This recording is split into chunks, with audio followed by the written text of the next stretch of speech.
السلام علیکم ورحمۃ اللہ وبرکاتہ۔ معزز سامعین، عزیزان ملت، میری مائیں اور بہنیں،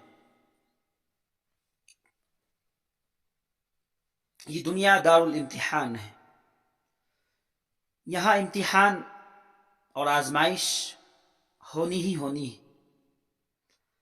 جو اللہ کے خاص بندے ہوتے ہیں، اللہ تعالیٰ ان کی زیادہ آزمائشیں فرماتے ہیں۔ آج میں آپ حضرات کے سامنے اولاد کے حوالے سے بات کرنے کے لیے حاضر ہوں کہ جب اپنے اس دنیا فانی کو خیر آباد کہہ کر عالم بقا کی طرف رخصت ہو جاتے ہیں تو اپنوں پر کیا گزرتی ہے، اس کا اندازہ اسی کو ہو سکتا ہے جس کے ساتھ یہ واقعہ پیش آیا ہو۔ انتہائی غم اور صدمے کا وقت ہوتا ہے جب کوئی اپنا، خصوصاً والدین میں سے کوئی ایک، اس دنیا فانی سے رخصت ہوتا ہے۔ اس غم کا اندازہ انہی کو ہوتا ہے جن کے ساتھ یہ واقعہ پیش آتا ہے۔ جیسا کہ ابھی حال ہی میں میری والدہ دنیا فانی سے رخصت ہوئی۔ اللہ تعالیٰ ان کو غرق رحمت فرمائے، ان کی قبر کو روشن فرمائے، اللہ تعالیٰ ان کو مقام بالا میں جگہ عطا فرمائے، جنت الفردوس میں اللہ تعالیٰ ان کو جگہ عطا فرمائے۔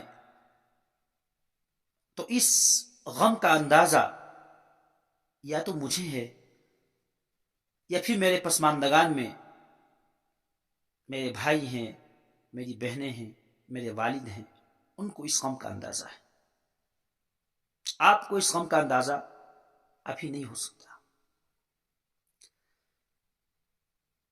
اللہ نہ کرے کسی کے والدین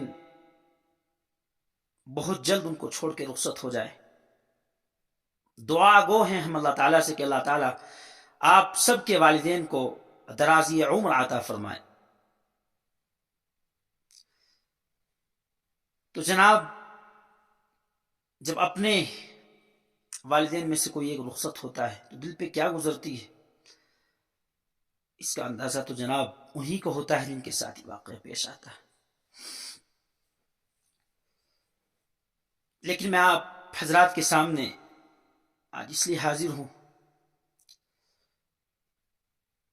کہ بسا اوقات ہمارے بچے دنیا سے رخصت ہو جاتے ہیں بچپن ہی کی حالت میں، اور آج میں خصوصاً اپنی ماں و بہنوں سے مخاطب ہوں کہ وہ عام طریقے پر بہت زیادہ پریشان ہو جاتی ہے۔ یہ دنیا دار الامتحان ہے۔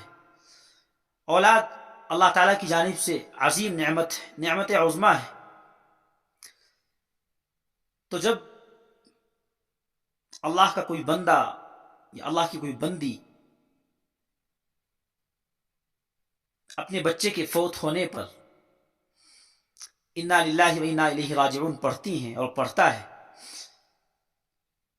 اور فرشتے اس کے لخت جگر کو لے کر اللہ کے پاس پہنچتے ہیں تو اللہ تعالیٰ پوچھتے ہیں کس کو لے کر کے آئے ہو؟ تو فرشتے فرماتے ہیں اللہ فلاں کے بیٹے کو لے کر کے آئے ہیں۔ تو اللہ تعالیٰ فرماتے ہیں اچھا اس کے جگر کے ٹکڑے کو لے کر کے آئے ہو؟ فرشتے کہتے ہیں جی ہاں۔ اللہ تعالیٰ فرماتے ہیں اس نے کیا کہا؟ تو فرشتے کہتے ہیں اللہ اس نے وہی کہا جو آپ نے ان کو حکم دیا، انا للہ و انا الیہ راجعون، اور انہوں نے اس پر صبر کیا۔ تو اللہ تعالیٰ فرماتے ہیں کہ میرے بندے کے لیے جنت میں ایک گھر بنایا جائے اور اس کا نام بیت الحمد رکھا جائے، تعریف کا گھر۔ تو فرشتے اس کے لیے گھر بناتے ہیں اور اس کا نام بیت الحمد رکھتے ہیں۔ تو میری مائیں بہنیں، اگر کوئی لخت جگر، کسی کا کوئی لال اور تمنا اور آرزوؤں کے بعد ہونے والا بیٹا یا بیٹی دنیا سے رخصت ہو جائے تو اس پر اپنی زبان سے کچھ نہ کہیں، اف نہ کہیں، اپنی زبان سے یہ کہیں کہ اللہ کی نعمت تھی، اللہ نے لے لیا، اس کو اختیار ہے۔